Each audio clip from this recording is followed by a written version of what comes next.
The grand chamber of the Galactic Council was the largest room Tejo had ever stood in. The ceiling rose so high that clouds formed near the top. Thousands of seats circled the central platform where he stood alone. Representatives from 47 species watched him with eyes of every color and shape. Some had fur. Some had scales. Some had no bodies at all. Just floating lights that spoke through machines. Tejo was human. He was 53 years old with gray hair at his temples and calm brown eyes that never showed anger. He had served as humanity's ambassador for 15 years. He had learned to be patient. He had learned to smile when others laughed at him. Today, he hoped, all that patience would finally pay off. Behind him stood his small team. Yuna, his advisor, kept her hands folded in front of her. She was younger than Tejo but twice as sharp. Beside her stood Do-hyun, barely 25. Holding a recording device. His job was to document everything for human archives. His hands were shaking slightly. This was his first time in the Grand Chamber. Tejo cleared his throat and began to speak. "Honored members of the Galactic Council," he said. 200 years ago, humanity joined this body as a provisional member. We were called a developing species. We were told we needed to prove ourselves before we could have equal voice. He paused and looked around the chamber. Most of the representatives were not paying attention. Some were talking to each other. Others were looking at their personal screens. Tejo continued anyway. In those 200 years, human engineers have designed power systems for 64 stations across Council space. Human doctors have cured 11 plagues that threaten member worlds. Human soldiers have served as peacekeepers in 30 wars, asking nothing in return except the chance to help. He took a breath. This was the moment he had worked toward for his entire career. Today, I formally request that humanity be granted full membership with equal voting rights. We have proven ourselves. We have given everything we have. We ask only to be treated as equals. Tejo stopped speaking and waited. For a long moment, nothing happened. Then a sound came from the highest seat in the chamber. It was laughter. Deep, rumbling laughter that echoed off the walls. High Speaker Veltorak leaned forward in his seat. He was tall and thin, with pale blue skin and 4 eyes arranged in a diamond pattern on his face. He had led the council for 60 years. No one had ever challenged him and won. "Ambassador Tejo," Veltorak said, still chuckling. "Your species is barely out of its cradle. 300 years ago, you were still killing each other with metal tubes that threw small pieces of lead, and now you want to sit among the elders of the galaxy." Laughter spread through the chamber. Species that humanity had saved from disease laughed. Species that humanity had protected from invasion laughed. They laughed because Veltorak was laughing, and no one wanted to be on the wrong side of the High Speaker. Do-hyun's face went red with anger. He took a step forward, but Yuna grabbed his arm and held him back. Her grip was iron. "Your contributions are noted," Veltorak continued, waving his thin hand dismissively. "They are quaint. Useful, even. But the Council has stood for 12,000 years. Humanity has been in space for barely 3 centuries. Come back in another millennium, and perhaps we will consider your request again." More laughter. Louder now. Tejo stood perfectly still. His face showed nothing. Yuna watched him carefully, knowing that behind those calm eyes, a decision was being made.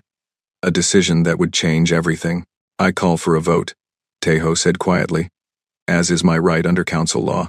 Veltorak shrugged. "Very well. Let the record show that humanity has requested full membership. All in favor?" Silence. Not a single light appeared on the voting board. "All opposed?" The board lit up like a night sky. 46 species voted against humanity. Only one abstained. Kira Ven, the representative from the neutral worlds, kept her light dark. She sat in her seat with her head bowed, unable to look at Tejo. "The motion fails," Veltorak announced. "Humanity will remain a provisional member. This matter is closed." Tejo nodded slowly. He did not argue. He did not raise his voice. He did not beg or threaten or make speeches about fairness. He simply turned to his team and gestured for them to gather their things. Yuna picked up her documents.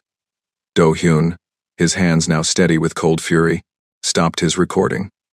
They walked toward Tejo and stood beside him. "Ambassador," Veltorak called out, his voice dripping with false kindness. "You are not dismissed. We have other matters to discuss. The engineering project on Station 12 requires human oversight. And there is a medical emergency on Ceres 4th that needs your doctors. Tejo stopped walking. He turned back to face the high speaker. When he spoke, his voice was soft. So soft that the chamber had to fall silent to hear him. Then we will take our leave. Veltorak blinked all four of his eyes. Excuse me, we will take our leave, Tejo repeated. From Station 12. From Ceres 4th. From all council matters. Humanity withdraws. A murmur ran through the chamber. Veltorak laughed again. But this time it sounded forced. You cannot simply leave. You have obligations, contracts, agreements, signed by your own government. We had an agreement. Tejo said. We would serve. We would help. We would prove ourselves. And in return, we would be treated with respect. You have broken that agreement today, so we will honor it no longer. He turned and walked toward the exit. Yuna and Dohyun followed. Their footsteps echoed in the sudden silence of the grand chamber.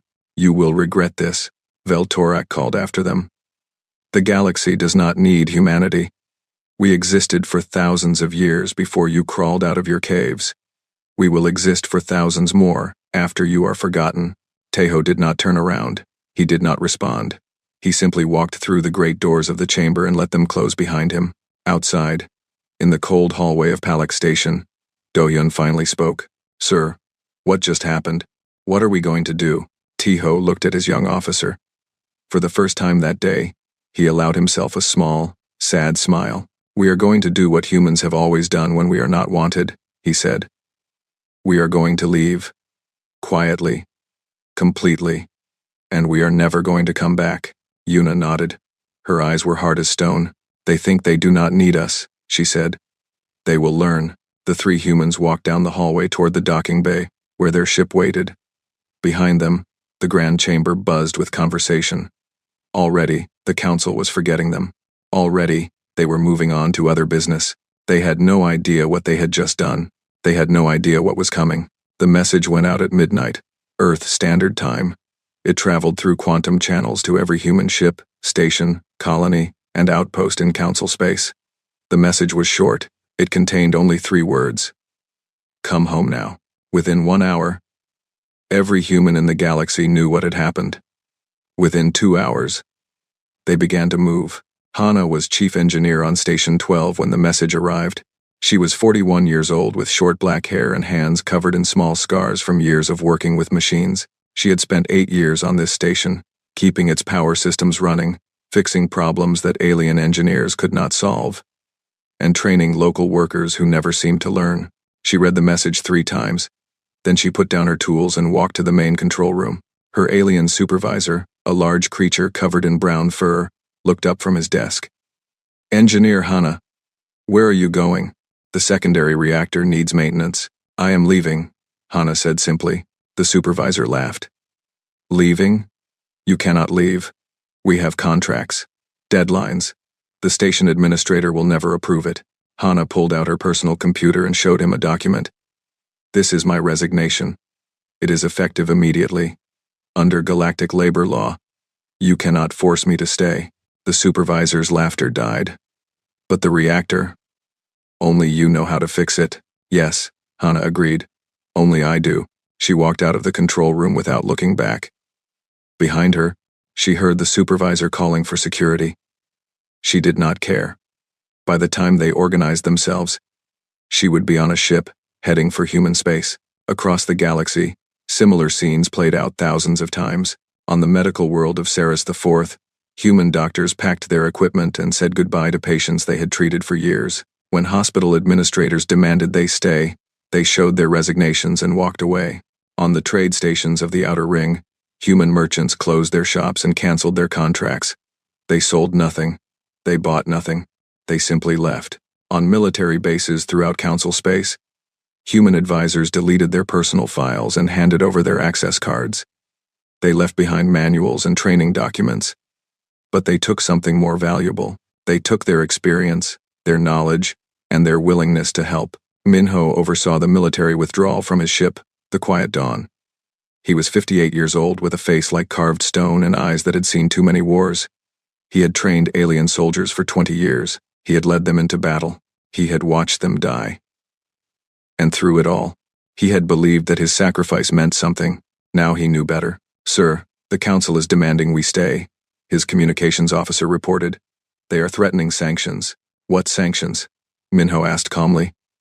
"We are already leaving. What more can they do to us?" The officer had no answer. Minho opened a channel to all human military personnel in council space. "This is Defense Coordinator Minho. You have all received the recall order. Do not argue with your hosts. Do not explain. Do not apologize. Simply leave. Any human who wishes to stay is free to do so, but they will no longer be part of our community.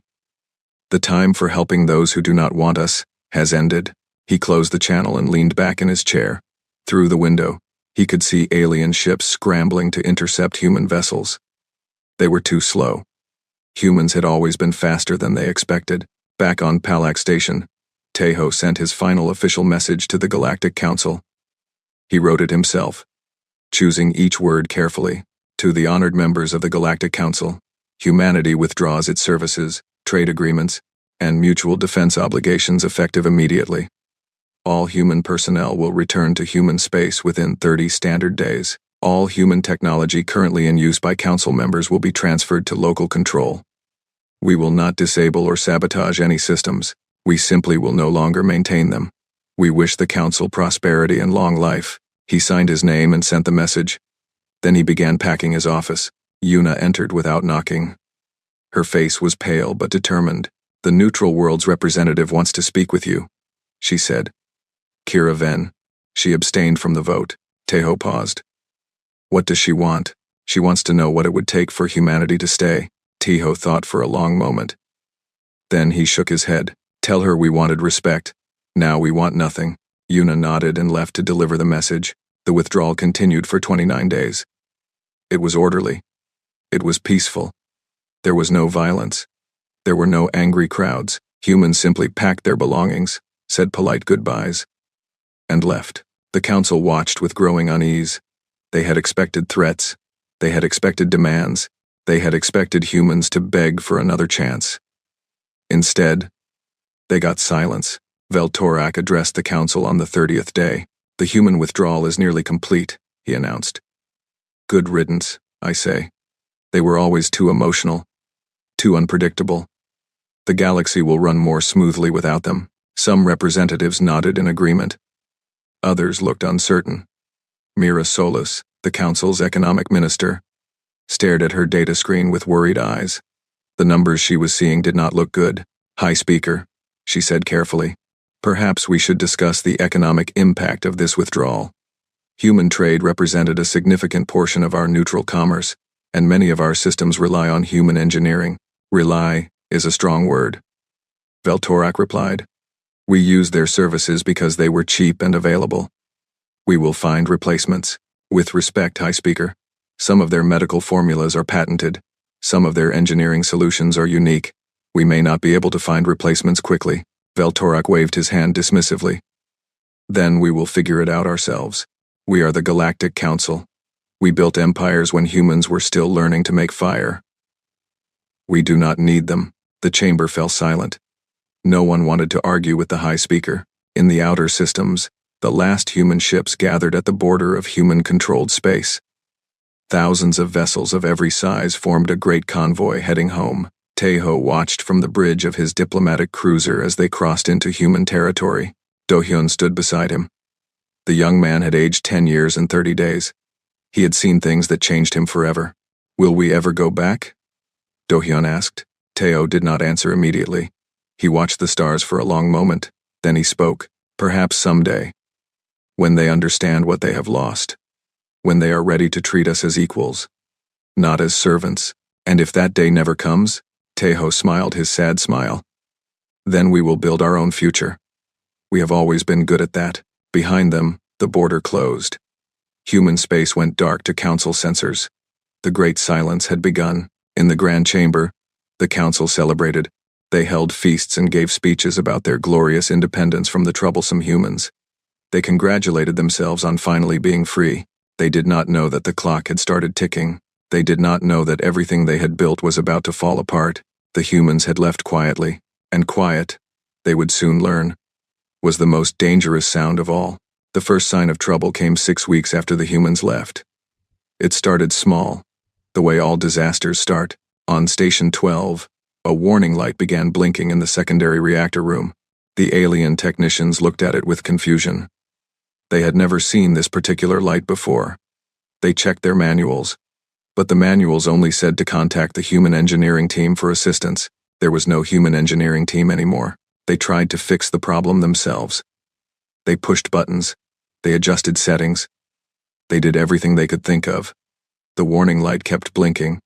Then it turned red. 3 days later, the secondary reactor failed. It did not explode. It simply stopped working. Half the station lost power. Life support systems struggled. Thousands of residents were evacuated to the remaining sections while engineers tried desperately to understand technology they had never bothered to learn. The station administrator sent a message to the council. "We need human engineers. Our reactor has failed. We cannot repair it." The council's response was firm. "Handle it locally. We will not beg the humans to return." Station 12 remained at half power for 4 months. 17 people died from system failures during that time. No one talked about it publicly. On Ceres IV, the agricultural world, things were much worse. A plague had been spreading through the farms for years. Human doctors had kept it controlled with a special medicine they developed. The medicine was not complicated to make, but it required a specific process that only the humans understood. They had shared the formula freely, but they had never taught anyone the exact method of production. Without the medicine, the plague spread. Crops died. Animals died. Within 3 months, the food supply of Ceres IV dropped by 40%. Within 6 months, people began to starve. Mira Solis presented her first emergency report to the council. Her voice shook as she read the numbers. 17 species are reporting food shortages. Trade routes have collapsed because human merchants were the only neutral parties that all species trusted. Border conflicts have increased by 300%, and our early warning defense systems are failing. Veltorak sat in his high seat, his 4 eyes narrowed with irritation. "These are temporary problems," he said. "We are simply adjusting to a new normal." High Speaker. With respect, these problems are getting worse, not better. The humans did not just provide services, they provided connections. They were the glue that held different parts of our society together. Without them, everything is coming apart. Then we will find new glue. Veltorak snapped. "The council has survived for 12,000 years. We will survive this." But surviving was exactly what they were failing to do. In the outer territories, pirate fleets grew bold.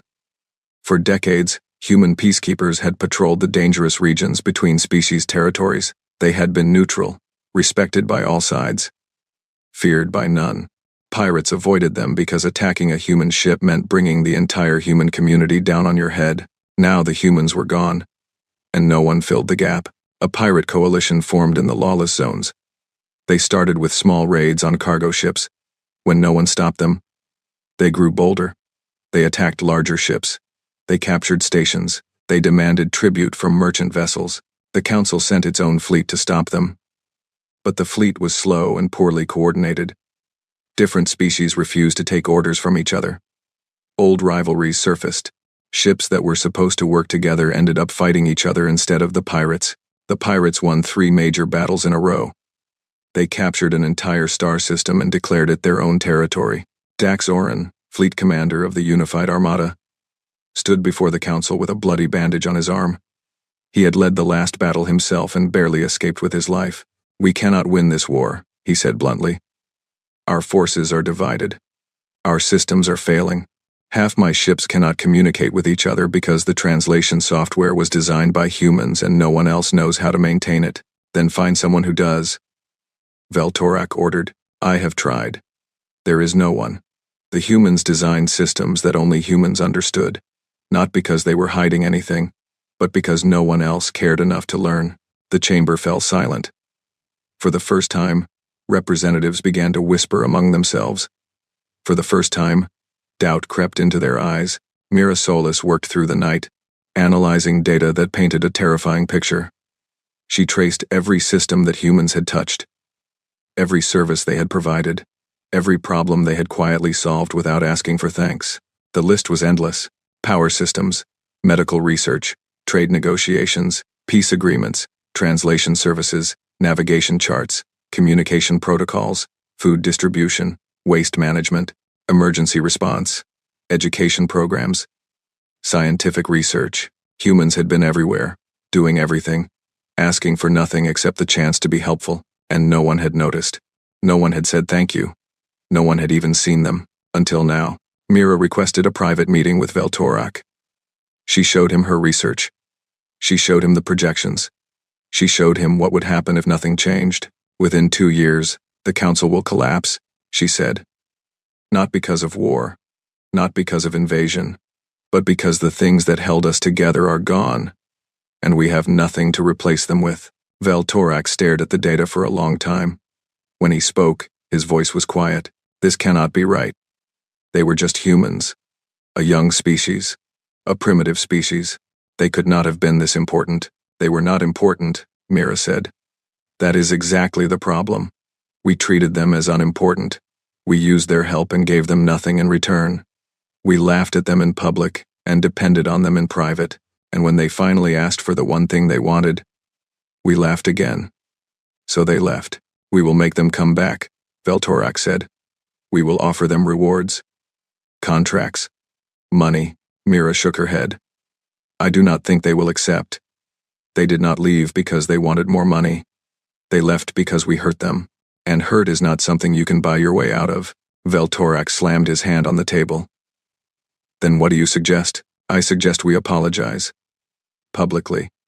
Completely. And we offer them what they originally asked for. Full membership. Equal rights. A real voice in the council. Never. Veltorak hissed. I will not apologize to primitives. I will not lower the dignity of this council. Mira stood up slowly. She looked at the high speaker with eyes that held no more fear. Then the council will fall.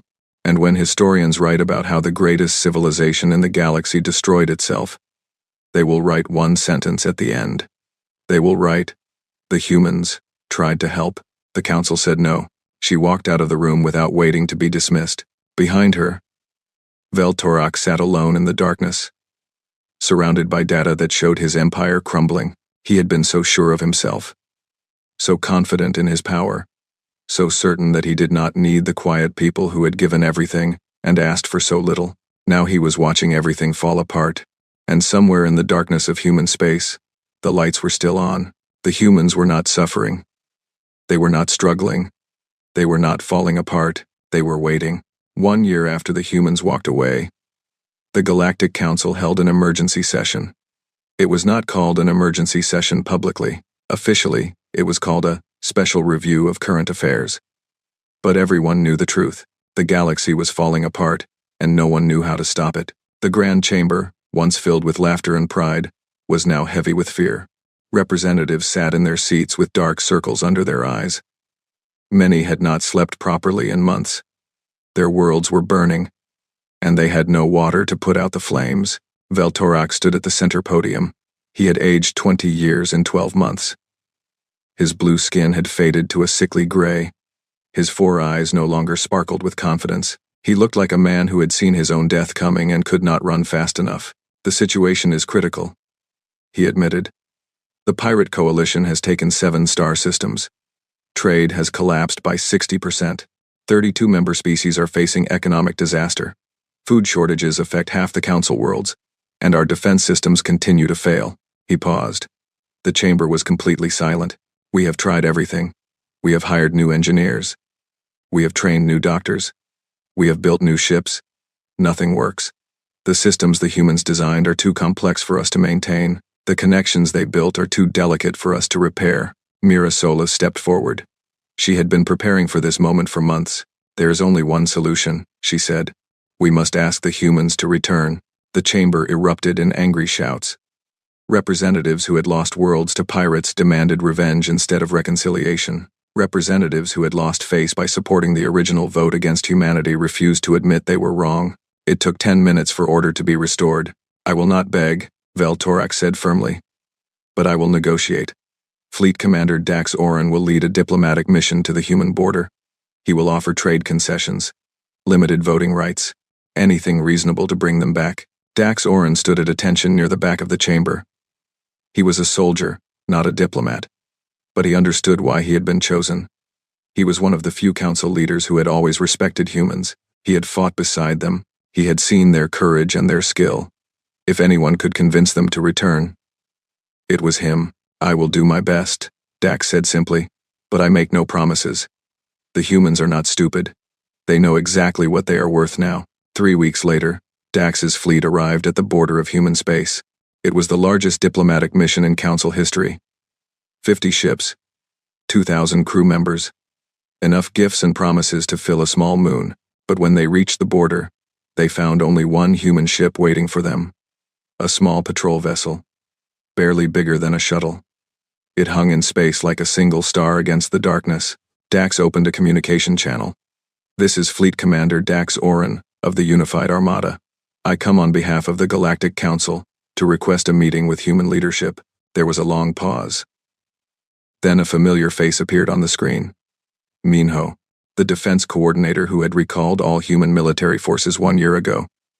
His stone face showed no emotion. "Commander Dax," Minho said. "It has been a long time. Too long, old friend. I wish we were meeting under better circumstances." "We are not friends," Minho replied calmly. "We were colleagues. There is a difference. Friends do not watch their friends be humiliated and say nothing." Dax felt the words like a punch to his stomach. He had been in the Grand Chamber that day. He had heard the laughter. He had said nothing because he was afraid. He had stayed silent because silence was safe. Now silence was killing his people. "You are right," Dax admitted. "I should have spoken. I should have defended you. I was a coward. And I am sorry." Minho nodded slightly.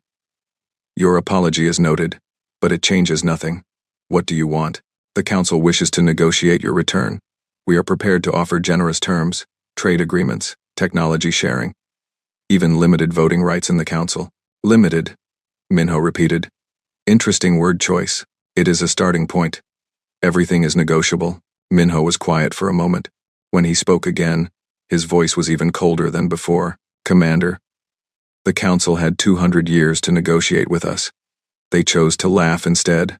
They chose to take our help and give us nothing. They chose to treat us like servants and then act surprised when we stopped serving." "I understand," Dax said. "But surely, there must be something we can offer. Something you want." "There is nothing you can offer. Not anymore." Dax leaned forward. "Please. Billions of lives depend on this. Children are starving. Hospitals are failing. Wars are breaking out everywhere. Whatever we did wrong, the innocent should not suffer for it." Minho's expression did not change, but something flickered in his eyes. "Pain, perhaps, or memory." "You speak of innocent suffering," he said slowly. "Do you know how many human doctors died during the plague on Ceres 4th 20 years ago? They went to help, even though the local government treated them like animals. 43 human doctors gave their lives to save strangers who never even learned their names.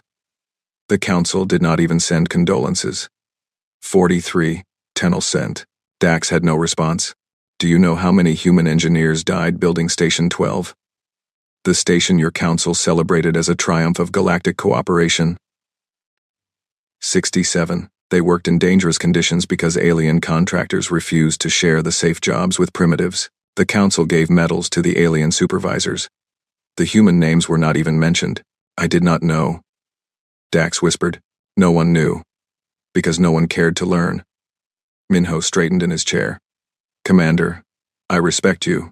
You are an honest warrior. So I will be honest with you. Humanity is not coming back. Never. Not to the Council.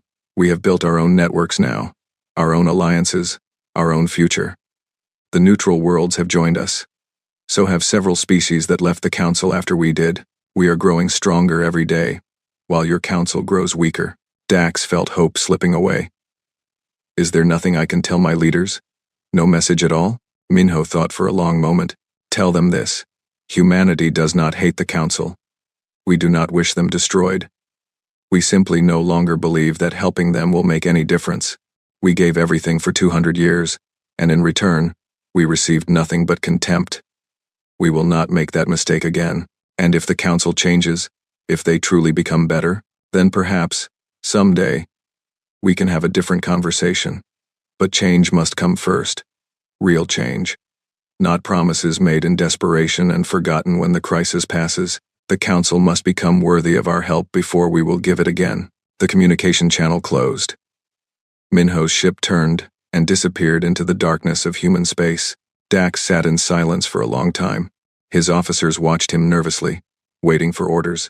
Finally, he spoke. Take us home. The mission has failed.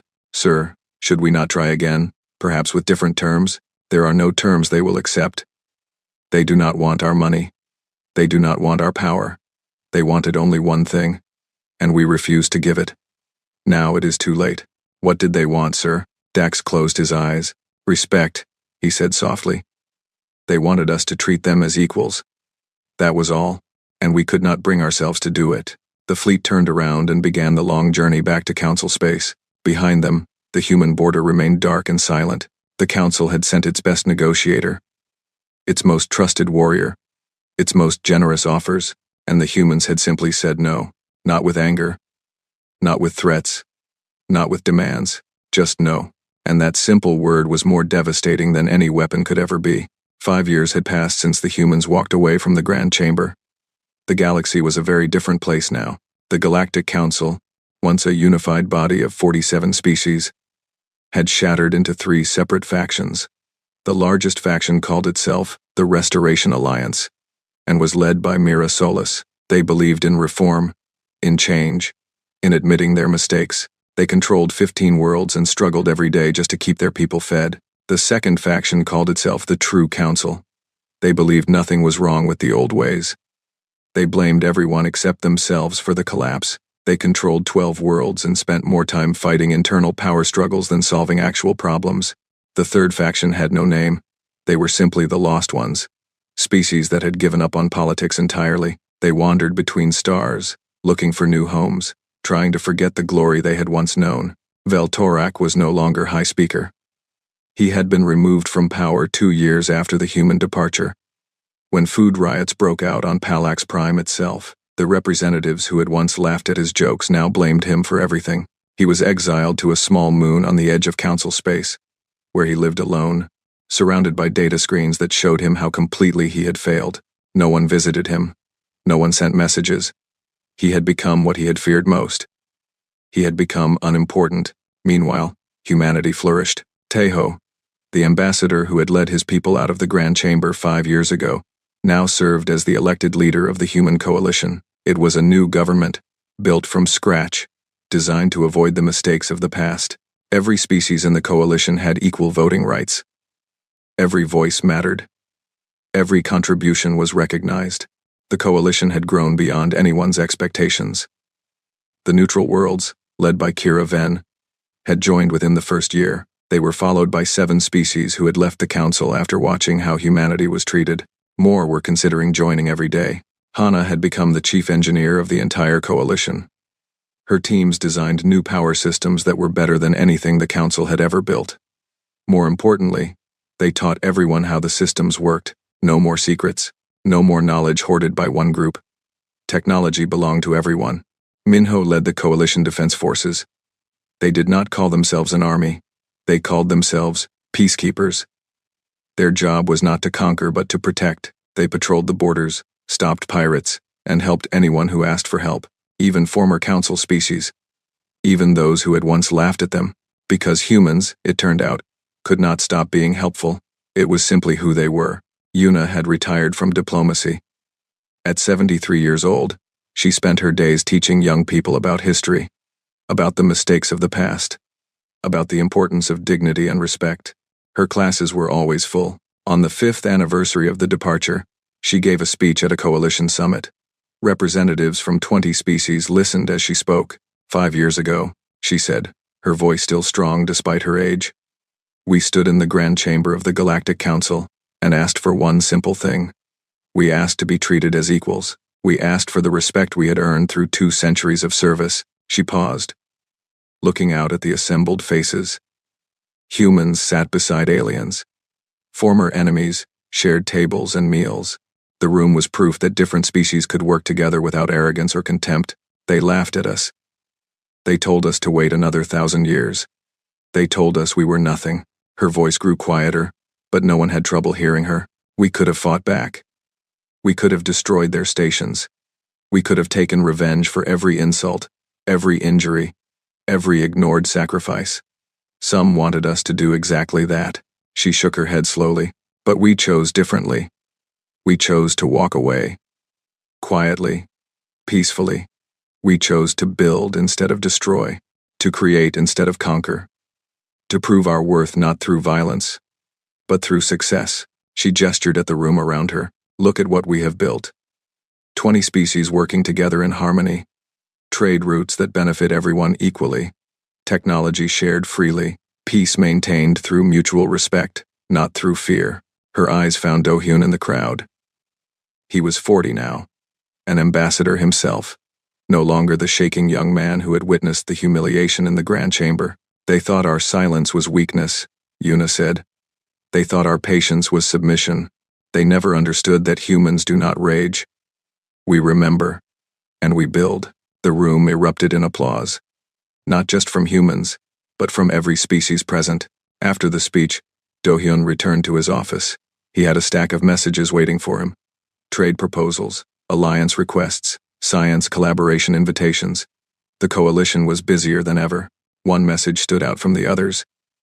It came from the Restoration Alliance, from the remnants of the old council. It was marked urgent. Do-hyun opened it and read the words carefully. Ambassador Do-hyun, on behalf of the Restoration Alliance and the surviving members of the former Galactic Council, I am authorized to formally request reconciliation with the human coalition. We acknowledge that grievous wrongs were done to humanity. We acknowledge that our arrogance caused suffering for all. We humbly ask for the opportunity to earn your forgiveness and, in time, your friendship. Signed, Mira Solis, Chancellor of the Restoration Alliance. Do-hyun read the message 3 times. Then he sat in silence, thinking about the past 5 years. Thinking about everything humanity had endured, everything they had built. He remembered Taeho's calm voice in the grand chamber. He remembered Yuna's iron grip on his arm. He remembered the long walk out of the room while laughter echoed behind them. He began typing his response. He wrote carefully, choosing each word the way Taeho had taught him. Chancellor Solis, thank you for your message. Humanity does not hold grudges. The past cannot be changed. But we no longer hold doors open for those who slammed them in our faces. He paused, thinking of all the council species who were still suffering, thinking of the children who had never asked to be born into a failing civilization, thinking of the doctors and engineers and workers who had nothing to do with the decisions of their leaders. He continued writing. However, we believe in second chances. We believe that people can change. We believe that even those who have done wrong deserve the opportunity to do better. Therefore, we offer the following. The Restoration Alliance may apply for observer status in the Human Coalition. You will not have voting rights. You will not have special privileges. You will be treated exactly as we were treated for 200 years. You will have to prove yourselves. You will have to earn your place. It will be difficult. It will be humbling. Many of your people will complain that it is unfair, but it is exactly what was asked of us, and we did it. For 2 centuries, we did it. If you truly wish to change, you will do it too. He signed his name and sent the message. Then he walked to the window of his office and looked out at the stars. Somewhere out there, the council was still struggling, still falling apart, still learning the price of arrogance. And somewhere out there, humans were still building, still growing, still becoming more than anyone had ever expected. They had walked away in quiet, and the galaxy would never be the same. Do-hyun smiled to himself and returned to his work. There was always more to do, more people to help, more problems to solve, more futures to build. That was what humans did, that was who they were, and no amount of laughter could ever take that away.